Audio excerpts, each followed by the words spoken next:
মানে গরু তোর নানি নাই, দাদি নাই, খালা নাই, ফুপু নাই, কেউ তোর নাই। তুই যে বালিকের বাড়িতে আছিস, রাত 12টার সময় গরুটা গোয়াল ঘরে বাঁধা, গরুটার পেটে বাচ্চা বাচ্চা হবে। গরুটা একবার উঠছে একবার বসছে। মালিক ঘুমিয়ে আছে দুতলার উপরে।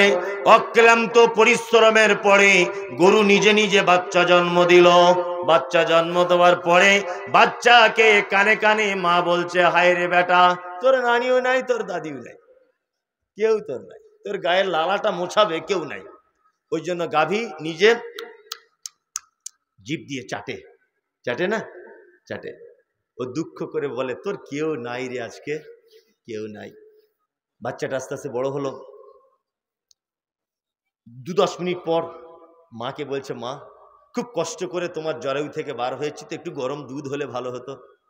ওর মা তখন বলছে, তোর তো তুলে ধরার কেউ নাই, ওঠ ওঠ, উঠে দাঁড়া, উঠে দাঁড়া। বাছুরটা উঠেছে, থার করে কাঁপতে কাঁপতে ধস করে পড়ে গেল। আবার বলছে, এই আবার ওঠ, আবার ওঠ, তুই আবার ওঠ। আবার উঠেছে, থর করে কাঁপতে কাঁপতে ধস করে পড়ে গেল। আবার ওঠ, উঠে দাঁড়ালো। তখন গাভী তার বাচ্চার কানে কানে বলছে, এই বিয়াদব কোথাকারে, পিছনের দিকে যা, পিছনের দিকে যা। পিছনে দেখ দুধের বাঁটগুলো ঝুলছে। দুধের বাঁটটা মুখে নিল, চুষছে, দুধ ভালো আসছে না। তখন ওর মা বলছে, খ্যাপা, আমি প্রথম মা হয়েছি, দুধের রাস্তা ক্লিয়ার নেই। এক কাজ কর, তুই 4-5 বার করে চুষবার, এইরকম করে আমার বাঁটে গুতা মারবি, খুব জোরে জোরে গুতা মারবি। ছাগল গরু গুতা মারে? কে শেখালো? কে শেখালো? আল্লাহ। আল্লাহ বলছেন, খলাকাল ইনসান ফি আহসানি তাকবীম। মানুষকে এত সুন্দর করে বানিয়েছি। বন্ধুরে আমার, আপনার স্ত্রীর পেটে বাচ্চা থাকলে বাচ্চা হয়। বাচ্চা হওয়ার পরে আল্লাহ বলছে, তোকে এত ভালোবাসি, তোর পাগুলোকে যদি সাথে সাথে রেডি করে দিই, দাদির কোল চাপতে পাবি না, নানির কোল চাপতে পাবি না, দাদুর কোলে উঠতে পাবি না, ফুপুর কোল চাপতে পাবি না। ওই জন্য আমি তোর পা রেডি করতে 1 বছর যাবত টাইম নিয়েছি। বন্ধুরে আমার, কোন বাচ্চা যখন হাঁটতে শিখে যায়, তাকে আর কেউ কোলে নিতে চায় না, চায় কি বলুন? চায় না। কিন্তু যতদিন হাঁটতে না পারে, সবাই তাকে কোলে করে নিয়ে ঘোরে। আল্লাহ বলছে, বান্দা শোন, তোকে আমি বড় দয়া করে বানিয়েছি, এত সুন্দর করে বানিয়েছি। সারা পৃথিবীতে যা কিছু বানিয়েছি, সর্ব উৎকৃষ্ট মানের সৃষ্টি আমি আল্লাহ তোকে করে দিয়েছি। সবথেকে উৎকৃষ্ট সৃষ্টিকে কে? মানুষ। এর থেকে আশ্চর্য কোন সৃষ্টি নেই। আচ্ছা, এবার একটা কথা বলি। আচ্ছা বলুন তো, গরুকে যদি ডিম দিয়ে ভাত মাখিয়ে খেতে দেওয়া হয়, কোন গরুকে সহ্য করতে পারবে? গরুটা পারবে? তো পাতলা পায়খানা করে মরে যাবে। কি বলছি বুঝতে পারছেন? আপনি যদি কোনো কুকুরকে আপনি খেতে না দেন, 4-5 দিন, 10 দিন, 20 দিন বেঁধে রাখেন, তারপরে যদি আপনি দেখেন জোর করে তার গালটা হাঁ করে ওই আপনার ধানের গাছ, পাটের গাছ, সবজি জাতীয় কোনো জিনিস ওকে আপনি খেতে দিলেন, ও ধরে নেন খেয়ে নিল, আচ্ছা বলুন তো সুস্থ থাকবে না অসুস্থ হয়ে যাবে? হ্যাঁ, অসুস্থ হয়ে যাবে। মানে পৃথিবীতে মানুষ সৃষ্টির আশ্চর্য একটা রহস্য। আল্লাহ একে এমন এক পাকস্থলী দিয়েছে, এমন এক পাকস্থলী, যে এই পাকস্থলীতে সবকিছু হজম করতে পারে। আপনি গরুকে ঘাস দেবেন, ঘাস ছাড়া ও আর কিছু খাইতে পারবে না। পারবে? পেলে খেতে পেলে আর হজম করতে পারবে? পারবে না। আপনি ছাগলকে গোস মাখিয়ে ভাত দেন, ও খাবে না, আর খেলে ওর পাকস্থলী সহ্য করতে পারবে না। কিন্তু মানুষ চিকেন বিরিয়ানি দেন, পোলাও দেন, কুপ্তা দেন, সব দেন, একসাথে হলারে ঢেলে দিবে, হজম করে বার করে দিবে। এই যে কি পাকস্থলী দিয়ে বানানো আছে, আল্লাহু আকবার, কি যে পাকস্থলী! এর আশ্চর্য ব্যাপার না? আশ্চর্য ব্যাপার। একে যে কত সুন্দর করে তৈরি করা হয়েছে, আপনি অবাক হয়ে যাবেন। এর সৌন্দর্য যদি একটা একটা একটা করে বলা যায়। কি বলছি বুঝতে পারছেন? তাহলে আল্লাহ মানুষকে তৈরি করেছেন কি দিয়ে? বড় আদর করে। এইবার আর একটা কথা বলি। আল্লাহ সুবহানাহু ওয়া তাআলা বড় আক্ষেপ করে পবিত্র আল কোরআনের ভিতরে বলছেন, যাদেরকে সুন্দর করে তৈরি করা হলো, উলাইকা কাল আনাম বালুকুম আযাল, আউলাইকা হুমুল গাফিলুন, এরা তো খারাপ খারাপ চতুষ্পদ প্রাণীর থেকে এরা নিকৃষ্ট। আচ্ছা, এইটা কি করে বোঝানো যায়? মানুষ কি চতুষ্পদ প্রাণীর থেকে নিকৃষ্ট?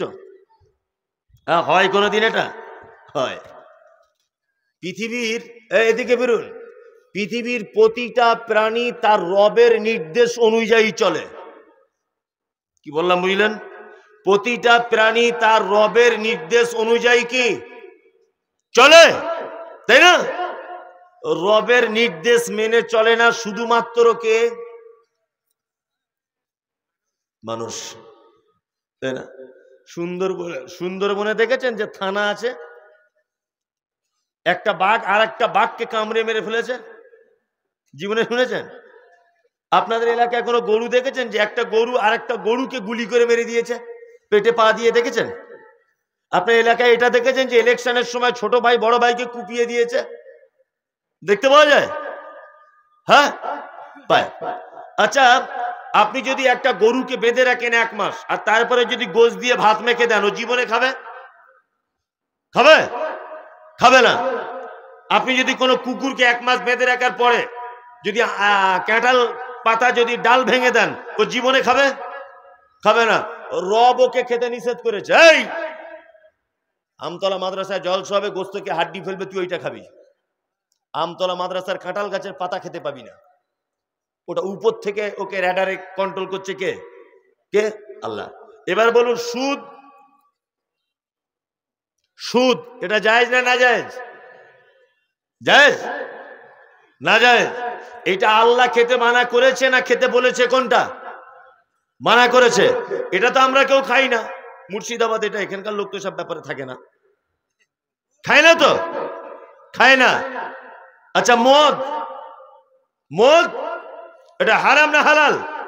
হারাম, আল্লাহ নিষেধ করেছে। এরপরে বলুন, এটা মানুষ খায় কি খায় না? হত্যা, খুন, এটা জায়েজ না না জায়েজ? না জায়েজ। এটা একজন মুসলিম আর একজন মুসলিমকে করছে কি করছে না? করছে, তাই না? চুরি, চুরি এটা ইসলামে জায়েজ না না জায়েজ? না জায়েজ।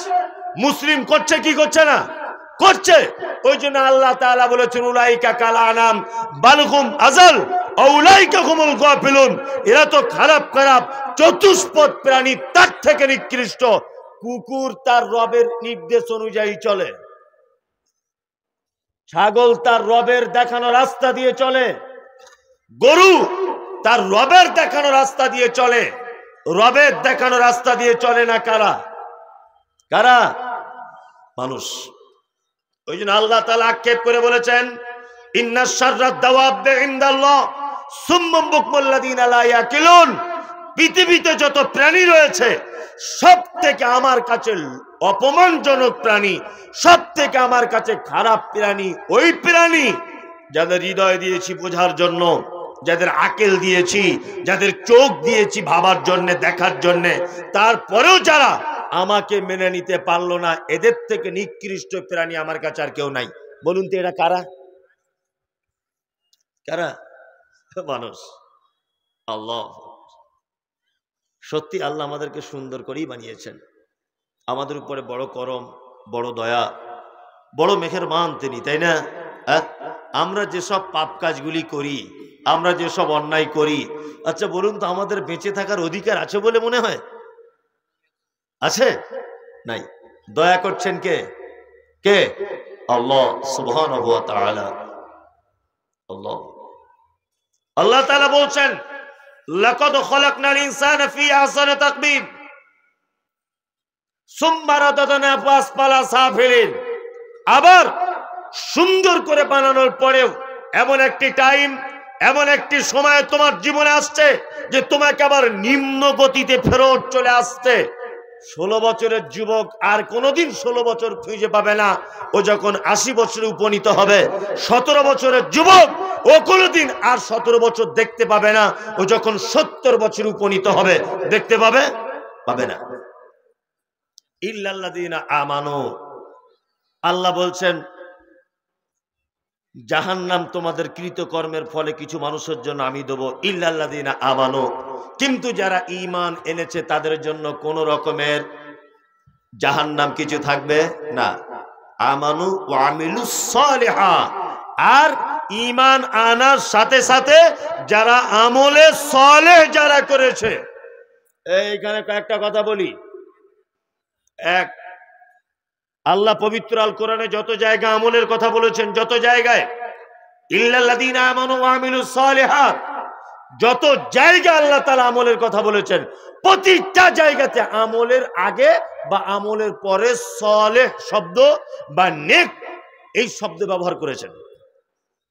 কোথাও বলেছেন আহসানু আমালা, তার মানে উত্তম আমল করো। তার মানে বোঝা যাচ্ছে যে সব আমল উত্তম কি না। আমাদের সমাজে অনেক ভুয়া আমল আছে, আছে না নেই? ভুয়া আমল আছে না? অজস্র ভুয়া আমল। তার ভিতরে একটা মারাত্মক ভুয়া আমল আসছে আর কয়েকদিন পর, এই যে শবে বারাত আসছে না? আসছে।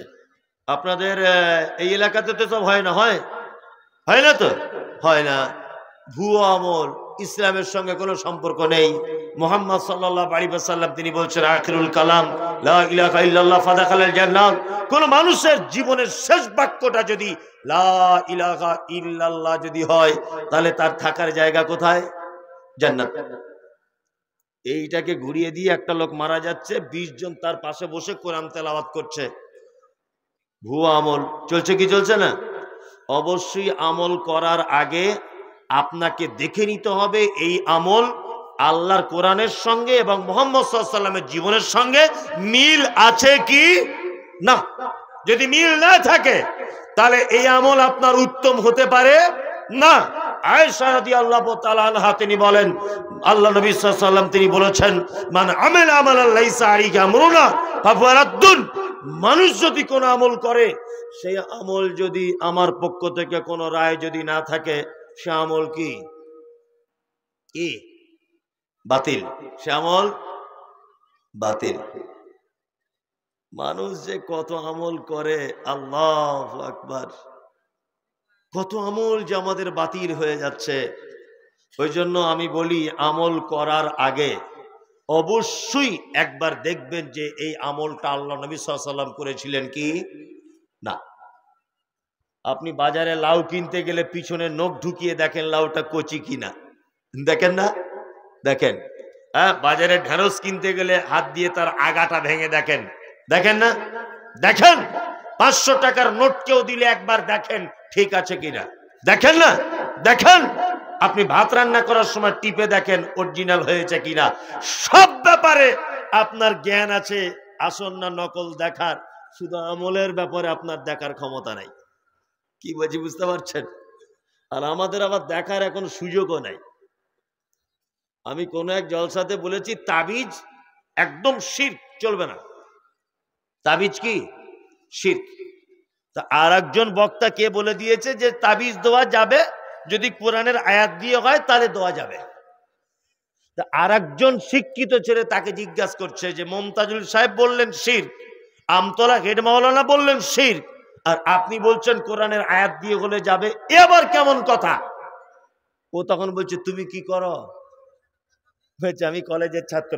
তার বিয়াদব কোথাকারে, কলেজের ছাত্র, তুমি হাদিস কোরআন কি বোঝো? আমি বলে দিয়েছি দেওয়া যাবে, যাবে, যাও চলে যাও।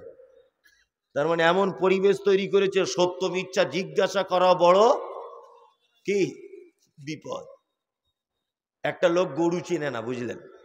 আমেরিকায় থাকে লোকটা, নতুন আমতলাতে বাড়ি, গরু চেনে না। তা 30 বছরে আমেরিকায় থাকার পরে বাড়ি এসেছে। তা ওর খুব ইচ্ছা একটা গাই গরুর দুধ খাবে, খুব শখ। সকালে 50,000 টাকা পকেটে নিয়ে ওমরপুরের হাটে যাবে বলে নিয়ত করেছে গরু কিনতে। তা ঘর থেকে বার হয়ে তার বন্ধু আশরাফুলের সাথে দেখা। আশরাফুল জিজ্ঞাসা করে বলছে ঝন্টু যাবি কোথায়? বলছে ভাই একটা গরু কিনতে যাব, দুধ খেতে হবে, খুব ইচ্ছা। অনেকদিন আমেরিকায় ছিলাম তো ওই জন্য। তখন আশরাফুল বলছে গরু চিনবি তো? তা বলছে হ্যাঁ, গরু চিনবো না মানে? বলছে এক কাজ করিস, অন্তত গরু কেনার সময় লেজ তুলে দেখিস কোন গরু কিনছিস। নিয়ে ওমরপুর হাটে গেছে, গিয়ে দেখতে একটা এঁড়ে গরু, নাদুস নুদুস চেহারা। ও গিয়ে তখন জিজ্ঞাসা করছে গরুর মালিককে, ভাই দুধ হয় কত লিটার? গরুর মালিক ভাবছে শালা ভেড়ার বেটা, ভেড়া আজকে হাটে এসেছে, এঁড়ে গরুর আবার কেউ দুধ জিজ্ঞেস করে? তা ব্যবসাদার খুব চালাক, ও তখন বলছে যে আগে 23-24 কেজি হতো, এখন বাছুরটা বড় হয়ে গেছে, 12-13 কেজি হয়। কি বললাম বুঝলেন না? আর এই আমেরিকার বলদ, এ তো গরু বুঝে না, টাকা আছে বেশি, তো বলছে ভাই দাম কত? বলছে 49,000। তা বলছে তাই লাও, 49,000 টাকা দিয়ে পেমেন্ট করে দিয়েছে। তারপরে মনে পড়েছে ওর বন্ধু বলছে, এই লেজ তুলে দেখিস, এই কথাটা ওর মনে হয়েছে। তখন গরুর মালিককে বলছে, ভাই একটু লেজ তুলে দেখবো? তখন গরুর মালিক তো টাকা নেওয়া হয়ে গেছে, ও তখন বলছে আস্তাগফিরুল্লাহ, এত খারাপ জায়গায় লেজ তুলে দেখে? বাড়ি গিয়ে দেখবে, হাটে লোক কি বলবে, আপনি জ্ঞানী মানুষ, লেজ তুলে সব খারাপ জায়গা দেখে? বাড়ি গিয়ে দেখবেন। মানে এও ভেবেছে সত্যিই তো তাই, লেজ তুলে খারাপ জায়গা কি করে আমি দেখি, বাড়ি গিয়ে দেখব। বাড়ি গিয়ে গোয়াল ঘরে গরু বেঁধে রেখে দিয়েছে, গোয়ালা এসেছে সকালে দুধ দহন করার জন্য। তা গোয়ালা দরজা খুলে বলছে, আরে ভাই এ তো বলদ গরু, দেখার সময় কেনার সময় লেজ তুলে কেননি? তো বলছে, ভাই লেজ তুলতে গিয়েছিলাম, চেষ্টা করেছিলাম, সালা মালিক বলল যে খারাপ জায়গা দেখতে নেই, এই জন্য দেখলাম না। তা আমাদের আমলের ব্যাপারে অনেকটা এইরকম ব্যাপার, আমরা অনেক সময় যাচাই বাছাই করতে যাই, কিন্তু হুজুররা আমাদের লেজ তুলে দেখার সুযোগ দেয় না। কি বুঝি, বুঝতে পারছেন না? একটা কথা বলে তাড়িয়ে দেয়, এই তুমি জেনারেল শিক্ষিত ছেলে, তুমি কি বোঝো? তুমি হাদিস কোরআনে কি বোঝো? হট, বাড়ি চলে যাও, যা বলছি তাই মেনে নাও। অথচ আল্লাহ তাআলা বলছেন, ফাসআলু বিআহলি যিকরি ইন কুনতুম লা তা'লামুন বিল বাইয়িনাতি ওয়াজ জুবুর। তোমাদের যদি কোনো বিষয় জানা না থাকে, তাহলে কোরআনের ধারক বাহক যারা জ্ঞানী, তোমরা তাদের কাছ থেকে কি করো? কি করো? জিজ্ঞাসা করে নাও। আল্লাহু আকবার।